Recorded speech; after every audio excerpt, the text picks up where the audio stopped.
সালামু আলাইকুম সীমা আপা, কি করছেন? ওয়ালাইকুম সালাম। সালামু আলাইকুম ভাই, কুদরত ভাই, আপনি কি ভালো আছেন? আমি কি করি ভালো থাকবো রে সোনা বল। তোর কোনো টাইমেই তোকে আমি ফাঁকা পাইনি। যেহনি একটু কাছে ডাকিস সেহনি তুই ছেলের কাছ থাকিস। আপনি ফাঁকা পাবেন যে রাতে আর দিনে হচ্ছে আপনি চুলি কাছে যে ছানার সন্দেশ নামাছি। কি করবো, পায়ে উঠতেছে, গায়ে উঠতেছে।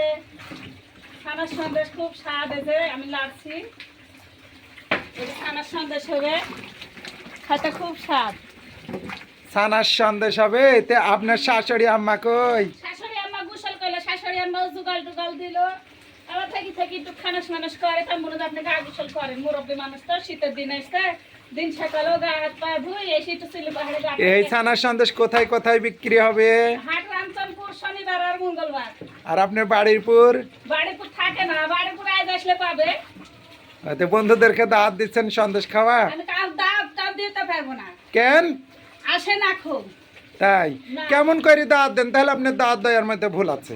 কেমন করে দাওয়াত দিব? আপনি যেন শাটার বুতাম খুলে যেন দাওয়াত করেন, হাটে মানুষ আসে, আমার বাড়িতে তো আসে না। আমি বলে শার্টের বোতাম খুলে দাওয়াত দেই, তাহলে আপনিও এক কাজ করবেন, আপনি হিল স্যান্ডেল পরি সাজুগুজু করে আপনিও দাওয়াত করবেন মানুষে। আমি যদি হাটে বসি হিল স্যান্ডেল কে সাইজে কইতে যদি হাটে বসি তাহলে আরো খরিদ্দার আসবে।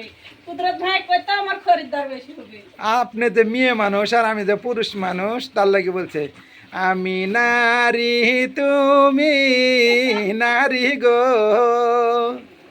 ও আল্লাহ সহে না পারানে গো আমার আল্লাহ, আল্লাহ গো সীমায়া পারসানার সন্দেশ গো।